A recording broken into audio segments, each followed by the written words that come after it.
Bismillahirrahmanirrahim. Assalamualaikum warahmatullahi wabarakatuh. Perkenalkan, nama saya Arif Bimantoro.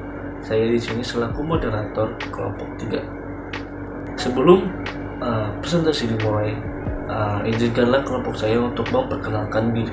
Saya Ridho Putra dari kelas 03 SKAP 005, NIM 201 011 201412. Nama saya Desi Siregar, NIM saya 201011 201153. Saya Nadia Fiankrani dengan NIM 2010 1120 0663. Perkenalkan, nama saya Rizka Aulia dengan NIM 20 10 11 20703. Kenalkan, nama saya Sadria Nur Fadila dengan NIM 20 10 11 20 0724. Saya Tiara Wulandari dengan NIM 2010 11 20 0708.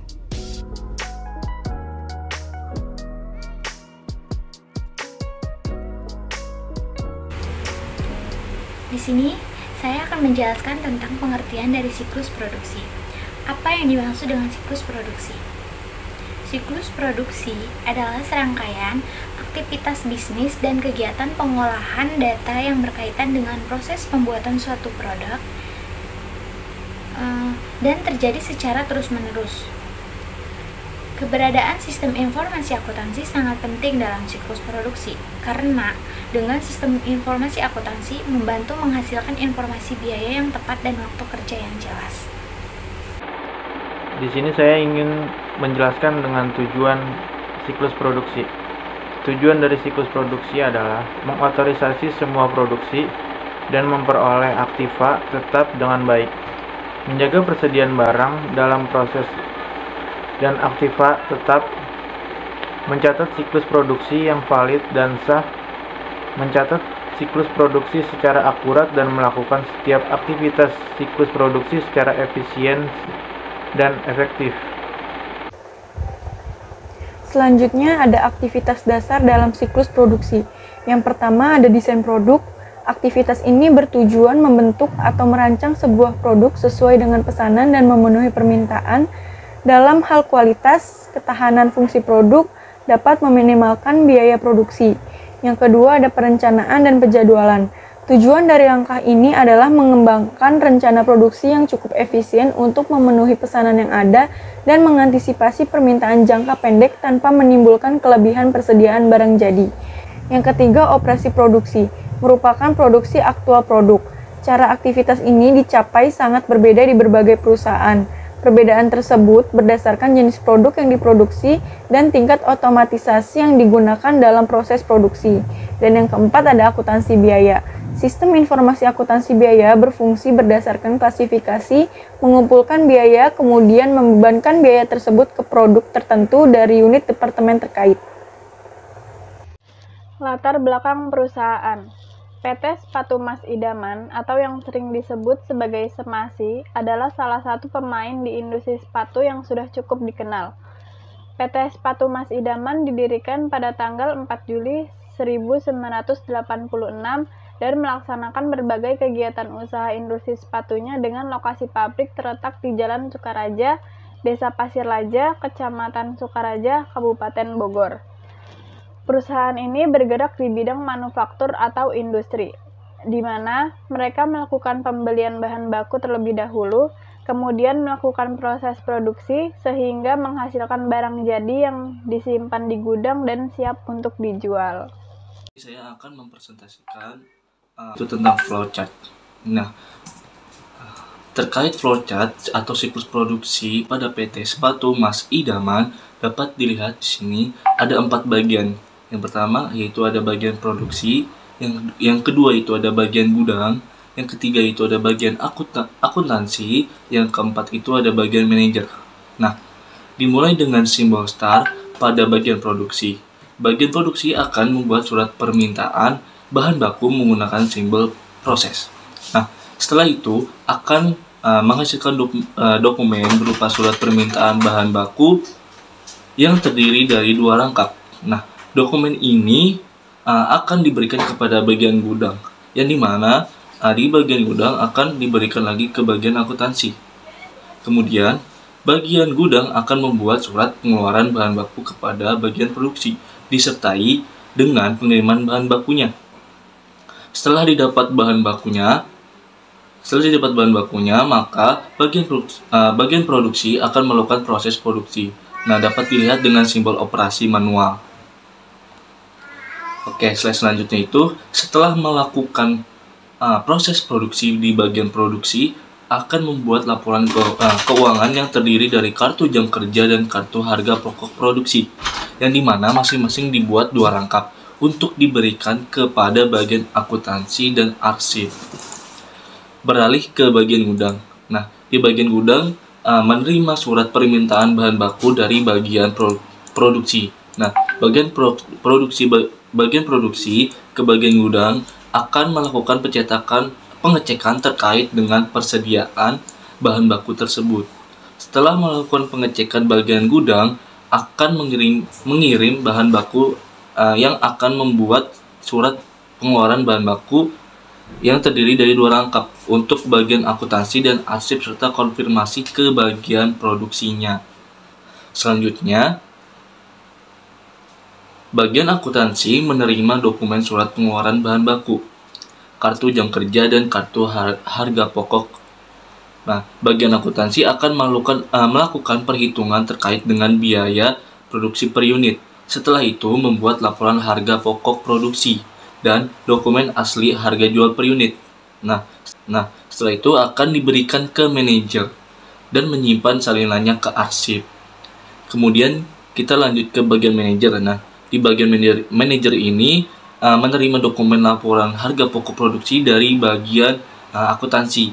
Bagian manajer akan menentukan laba margin perusahaan dan membuat harga barang per unit, di mana dokumen terdiri dari 3 rangkap akan diberikan ke bagian akuntansi dan 2 salinan akan diberikan ke arsip. Dokumen yang digunakan dalam siklus produksi. 1. Surat order produksi. Dokumen ini merupakan surat perintah yang dikeluarkan oleh Departemen Produksi yang ditunjukkan kepada bagian-bagian yang terkait dengan proses pengolahan produk untuk memproduksi sejumlah produk dengan spesifikasi, cara produksi, fasilitas produksi, dan jangka waktu seperti yang tercantum dalam surat order produksi tersebut. 2. Daftar kebutuhan bahan. Dokumen ini merupakan daftar jenis dan kuantitas bahan baku yang diperlukan untuk memproduksi produk seperti yang tercantum dalam surat order produksi. 3. Daftar kegiatan produksi. Dokumen ini merupakan daftar urutan jenis kegiatan dan fasilitas mesin yang diperlukan untuk memproduksi produk yang tercantum dalam surat order produksi. 4. Bukti permintaan dan pengeluaran barang gudang. Dokumen ini digunakan oleh fungsi produksi untuk meminta bahan baku dan bahan penolong untuk memproduksi produk yang tercantum dalam surat order produksi. Dokumen ini juga berfungsi sebagai bukti pengeluaran barang dari gudang. 5. Bukti pengembalian barang gudang. Dokumen ini digunakan untuk mengembalikan bahan baku dan bahan penolong ke fungsi gudang. Ini dikarenakan adanya sisa bahan baku dan bahan penolong yang tidak dipakai dalam proses produksi. 6. Kartu jam kerja. Dokumen ini mencatat jam kerja, tenaga kerja langsung yang dikonsumsi untuk memproduksi produk yang tercantum dalam surat order produksi. Nomor 7 yaitu laporan produksi selesai. Dokumen ini berfungsi untuk memberitahukan selesainya produksi pesanan tersebut kepada fungsi perencanaan, fungsi pengawasan produksi, fungsi gudang, fungsi penjualan, fungsi akuntansi persediaan, dan fungsi akuntansi biaya. Nomor 8, bukti memorial atau disebut juga dengan journal voucher. Dokumen ini digunakan sebagai dasar pencatatan depresiasi, aktiva tetap terwujud, amortisasi sewa, dan aktiva tetap tidak berwujud, dan pembebanan biaya overhead pabrik kepada produk berdasarkan tarif yang ditentukan di muka. Nomor 9, bukti kas keluar. Dokumen ini digunakan untuk mencatat biaya-biaya yang dibayar lewat kas. Selanjutnya, pengendalian terhadap siklus produksi dalam risiko kelemahan siklus produksi dan upaya pengendalian dan perlakuan audit terhadap aktivitas siklus produksi. Yang pertama, desain produk yang kurang baik. Desain produk dapat disempurnakan melalui pengumpulan data yang akurat tentang hubungan antara komponen dengan barang jadi. Analisis atas jaminan dan biaya perbaikan dapat mengidentifikasi penyebab utama kegagalan produk. Yang kedua, kelebihan atau kekurangan produk.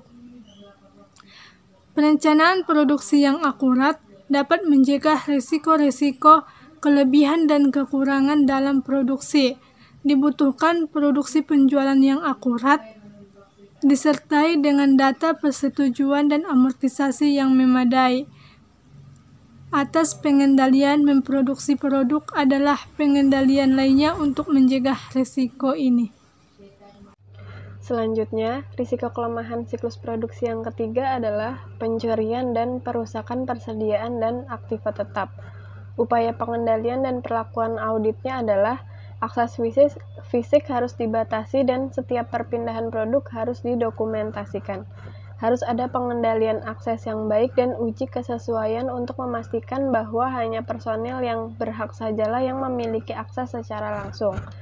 Pegawai yang tidak merangkap dengan fungsi penyimpanan barang harus secara periodik menghitung persediaan yang dimiliki. Risiko kelemahan siklus produksi yang keempat adalah pencatatan dan pemrosesan data aktivitas produksi yang tidak tepat. Upaya pengendalian dan perlakuan auditnya adalah mengotomatisasikan pengumpulan data dengan memanfaatkan teknologi informasi yang sekarang sudah banyak digunakan, seperti penggunaan pemindai kode keras, pembaca kartu, dan media lainnya. Dan harus ada pembatasan akses melalui username dan password. Risiko kelemahan siklus produksi yang kelima adalah hilangnya data dan kinerja kurang baik. Dan upaya pengendalian dan perlakuan auditnya adalah buat cadangan dan perencanaan pemulihan dari bencana, batasi akses ke data biaya, serta melakukan pelaporan yang lebih baik dan tepat waktu. Demikianlah presentasi dari kelompok 3. Semoga menjadi wawasan untuk kita semua. Kurang lebihnya mohon maaf. Wassalamualaikum warahmatullahi wabarakatuh.